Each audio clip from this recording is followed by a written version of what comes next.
ito po yung update natin mga mima, mga sir. Ayan, na-rescue na po lahat ng ating pasahero sa bus.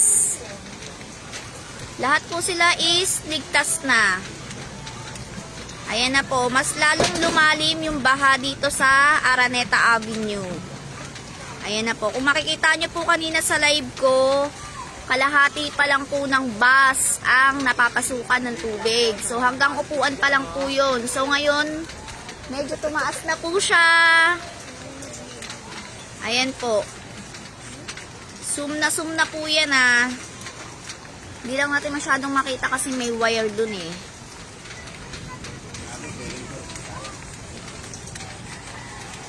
Wait lang, bababa ako sa ating second floor. Bababa ako. Wait lang guys ah. May flowers. May ano siya guys, may ang corona niya is may flower. Ay,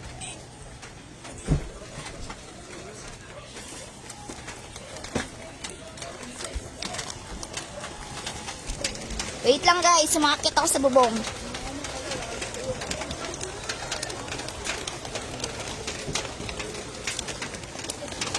di na kaya nabot yung motor mo yan. Yan. So wait lang, isusum lang natin.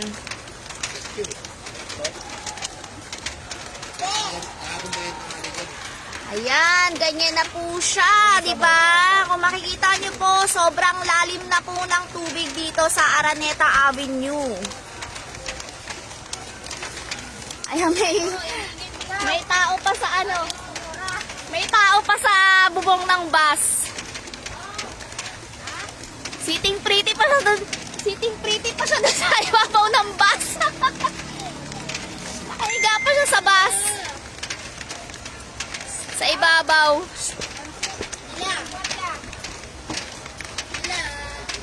Ayan, ganyan na po. Ayan, makikita nyo po. Malapit nang abutin yung scan ng Petron. Kanina hindi pa po yan ganyan kataas. Wala kang pangkain eh. Ako nagugutom na dito eh. Sa akin ka palang hingi ng pangkain. Wala nga kaming pagkain stock. Kung alam ko lang na magbabaha, Diyos ko, bumili na ako ng tinapay. Ayan, ganyan na po yung ating Petron. Yan, pa-share po ng live natin para po malaman ng ating mga taga-barangay kung gaano na po kataas ang baha. At saka po dito po sa may dulo po, dyan po sa 630, doon, ay lubog na po hanggang second floor na po yung tubig sa bahay nila. Pa-rescue daw po, saka sa Bilya, sa 70C po. Pa-rescue daw po ng kanilang mga sa kanila, dahil may marami pong mga bata doon. Second floor na daw po yung baha sa bahay nila. Ayan, pa-share po ng live natin para ma-rescue yung mga taga 70C at saka mga taga 630 at 114. Actually, taga 114 po ako, pero mga 3 bahay lang po yung ano ko, yung lapit sa kalsada, kaya medyo hindi ako lubog. Syempre yung baba namin lubog na. Thank you, Eds. Ayan, habang lumalakas pa ng lumalakas yung ulan, so may ano pa, may pagkakataon pang tumaas. Diyos ko, wag naman sana, di ba? Dahil pag umabot na dito sa bubong ng aming second floor yung baha, baka magpa-rescue na din po kami. Basta tumatawag sa akin dyan, shout out sa'yo, nakalive ako, wait lang. Wala nang laman yung bus, wala na. Lahat safe na, na-rescue na po lahat ng tao sa bus. Wala nang laman. Ayan. Pera lang po yung nasa ibabaw. Ayan, ayan yata yung driver. Yung driver po ata yung nasa ibabaw. O di ba hindi niya iniwan yung bus niya? Sobrang kaanuhan niya, kagalingan niya. Siya yung may kasalanan kung bakit nandyan yung bus niya. Ayan, si kuya yata yan, si kuyang driver yata yan. Ayan, kung makikita nyo po doon, ayan, may nagre-rescue po dun sa kabila. Ayan, kita Kitanlad po yan, corner Manunggal. Ayan, yung kabila na yan.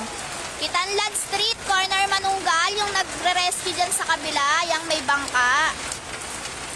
Yan, kung makikita nyo po, inabot na po yung second floor ng mga bahay sa harapan ng mga kalsada. Ayan. Kaya ingat po yung lahat, mga mima, mga sir. Basta naman kaya doon sila sa baba, kung wala nasa bubong na sila. Dun nga oh, dun nga sa baba kamusta kaya sila doon? Yung iba nasa bubong na po. Kasi lubog na po talaga doon. Hindi na sila makakukuha ng rescue kasi ang hirap po ng daanan. Ang hirap po ng daanan papunta dun sa baba. Kaya ano po kayang magandang gawin natin para natulungan sila? Ayan yung mga motor dito, lubog na po. Kanina di ba kitang-kita pa yan, pero ngayon tignan nyo naman. Halos lubog na po yung single, yung tricycle. Ayan, malapit na ding lumubog. Ikaw mo eh. Tapos yung cashier ng Petron, kalahati na po. Ayan, yung si sir ng taga Petron, ayan, stranded na din. Hindi na nakauwi, kawawa naman.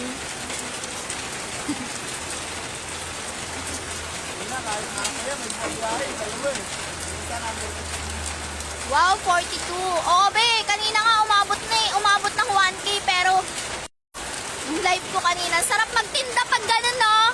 Sana pag nagtitinda ako, ganun din yung viewers ko. May load ako! May load ako! Buti na lang may load ako! Diyos ko, Lord! Ayan, nawala na po kami ng kuryente, mga kabarangay! Buti na lang may load ako! Let's go mga kabarangay! Wala na po kaming kuryente, pinatay na po. Pero ayos lang po kasi halos lubog na po yung iba naming kapitbahay dito. Ayan yung mga nandun po sa dulo, yung mga nandun po. Second floor na po inabot ng bahay nila. Diyos ko, hindi po sila marirescue kasi walang dadaanan. Masikip po yung daanan. Walang rescue dito, be. Sa likod ng Petron, eh. Andyan ka sa inyo? May load ako. Ingat kayo. Thank you, kuya. Thank you, kuya Rick. Ayan pa, share po ng live natin. Pa-rescue po kami dito ng mga taga 630 at saka 114. Marirescue po kayo marirescue nyo po sila pag dito po kayo sa Petron dumaan, tas tatawid sila dun sa bubong. Ayan, tatawid sila dun sa bubong ng Petron, tas marirescue nyo po sila.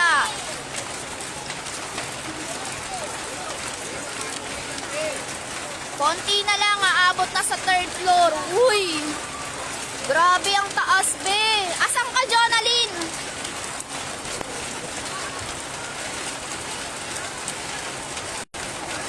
Ayan, shout out po mga kabarangay, pa-share po ng live natin para makapag-rescue dito sa 70C at saka sa 630.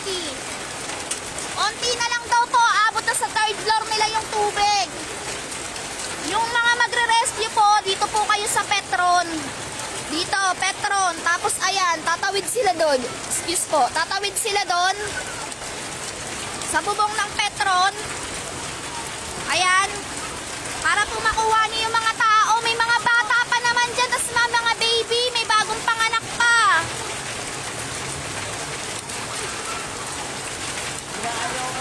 Wala, nandun si ate. May tubig na rin ba dyan sa Manunggal, be? Dapat pumunta ka sa sa barangay. Ikaw na pumunta ng rescue.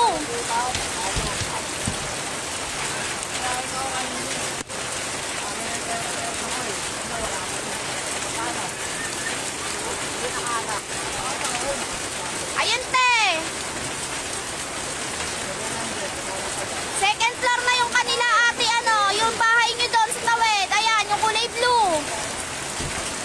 Ayan na, lubog na. Lubog na yung first floor. Ewan ko kung nakaabot na sa second floor. Yung iba dyan nagpa-rescue na eh. Nakita ko kanina.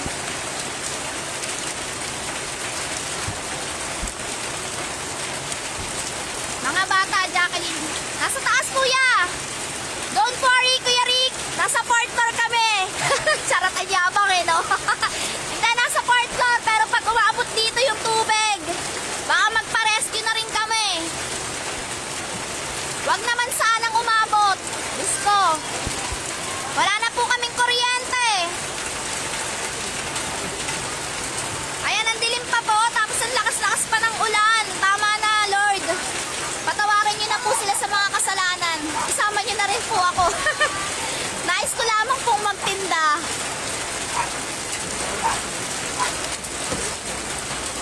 Ayan, nais ko lamang pong magtinda pero hindi ko naman ini-expect na ganun kadami yung viewers ko. Magla-live sana ako ng paninda ko. At least nakatulong tayo, di ba? Nakatulong tayo sa mga na-stranded sa bus. Kawawa talaga yung mga pasahero dyan sa bus kanina. Kaso ang problema lang, wala kami pagkain dito.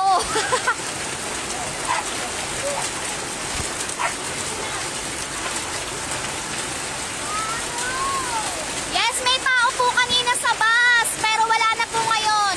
Na-rescue na po sila. Ayan, wala na po. Ang tanging nandyan na lang po is yung driver, yung nasa ibabaw.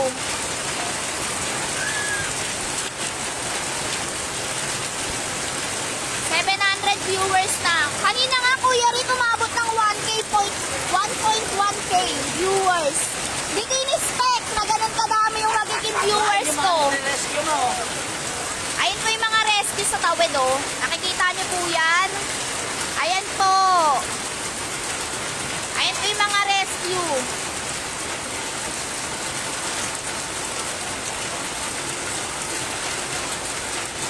Ayan, share natin yung live natin. I-share natin yung live, Jonaline, para mabasa din ng iba, ng mga nagre-rescue. Yung mga asawa ng mga nagre-rescue.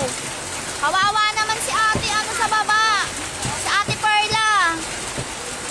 Diyos ko, pa-rescue naman po dito sa babaan sa 6:30 kasi po meron pong pasyente dito sa 6:30, hindi po nakakatayo. Parang awa nyo na po, puntahan nyo. Ano yun?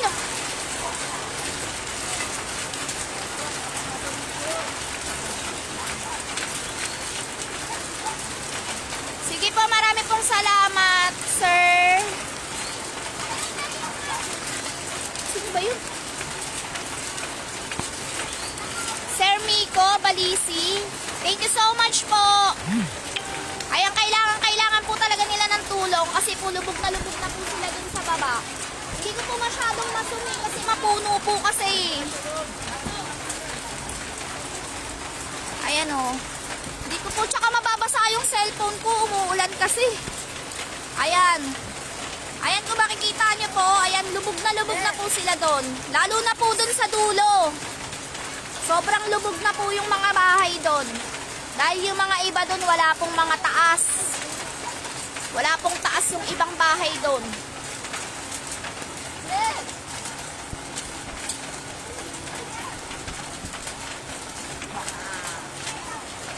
Ha?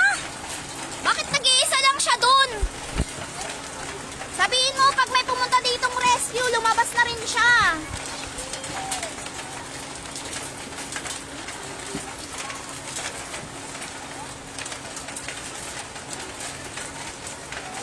Okay lang yan, basta nandyan, wala nang tao yan. Yung driver na lang po yung nandyan. Ayan si Kuya, tumitingin pa oh. Kuya, imamain ka na nila. Ikaw may kasalanan. Bakit mo sila nilubog? Kuya! Bakit mo sila nilubog? Ayun po yung rescue sa tawid. Yan. Ayan, ang daming nire-rescue dun oh. Yung street na yon, Kitanlad po yun, Kitanlad. Yan. May mga paniti-paniti dito eh. Buntis na eh, no? Yan, Kitanlad po yung street na yan, yung nire-rescue. Sana pumunta sila dito para ma-rescue din yung nasa babaan. Nag-aantay lang po yung mga tao dito sa 6:30 na ma-rescue. Yan, pa-share po ng live natin. Wala na tayong kuryente, data na lang po ang gamit ko. Naway umaandar pa ang aking live.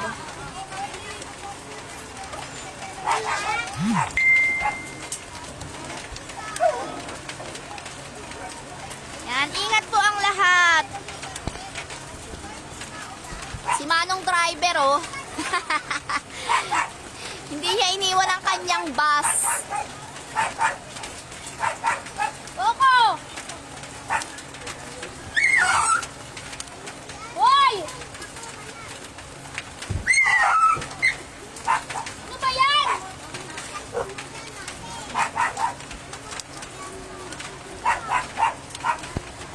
Opo, konti na lang po. Lubog na yung bus. Hindi ko po alam kung anong biyahe niyang bus. Malamang Fairview po. Papunta pong Fairview yan. Mga ganon. Umikot lang po siguro yan dito. Hindi niya rin naisip na mas baha dito sa amin.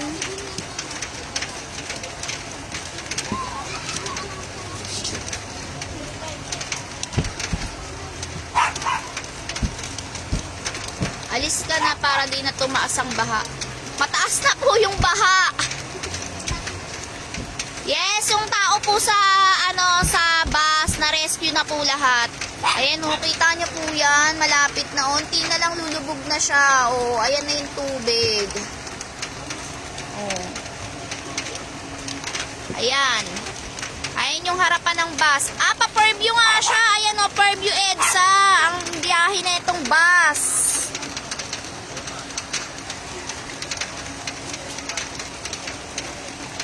Yan. Paano pala siya pa-Fairview? Galing siguro siyang EDSA. Tapos dumiretso dito siya umano. Nagtangka siyang umikot dito. Ayan. Malapit nang lumubog yung scan ng Petron. Tapos yung cashier. Ayan. Ayan po. Hanggang dyan na po sa tao sa taas. Pero dun sa baba, halos lagpas tao na po. Hindi pa rin nakakaalis yung nagre-rescue dun, oh.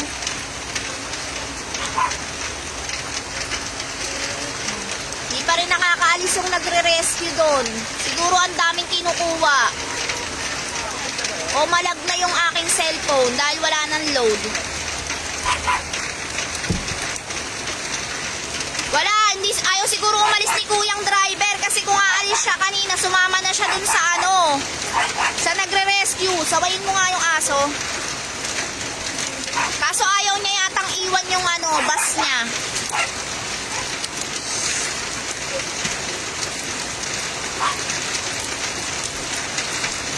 Ingat ka dyan, Ate Tubet.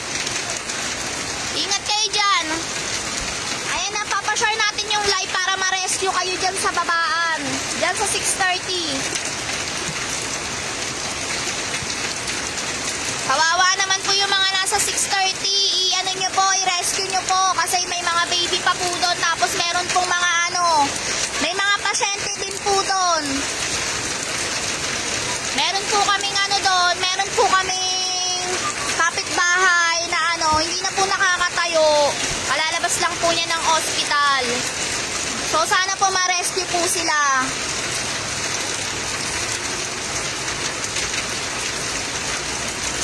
Aray po. Andun pa rin yung rescue sa kabila eh. Hindi umaalis eh.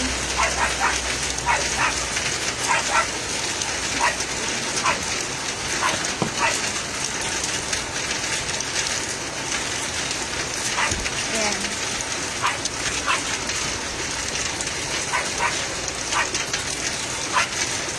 Nakaupo pa rin sila. Nakaupo pa rin sila. Baka mo nga. Dito ka nga.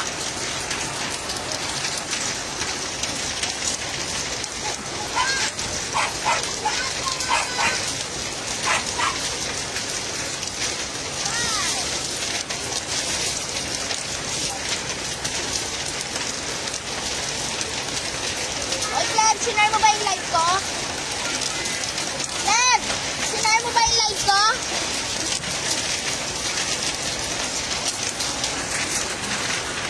Ayan sa naghahanap ng asawa, Jessica. Ayun yung asawa mo ata, oh.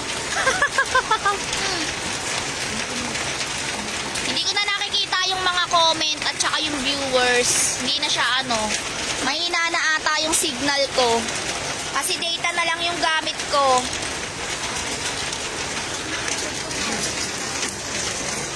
Ayan, pa-share po ng live natin. Hindi ko po sure kung merong bandang Andox nagre-rescue. Eto, meron ditong rescue. Ayan, sa tawid. Hoy, ate dyan! Oh, Basta ka dyan! okay lang ako dito. Diyan lang kayo sa taas. Dito lang tayo kasi iaano natin. Update tayo sa balita. Ayun na, binuhat na nila yung ano ng petro, no? Lagayan ng gas. Oh! Oh!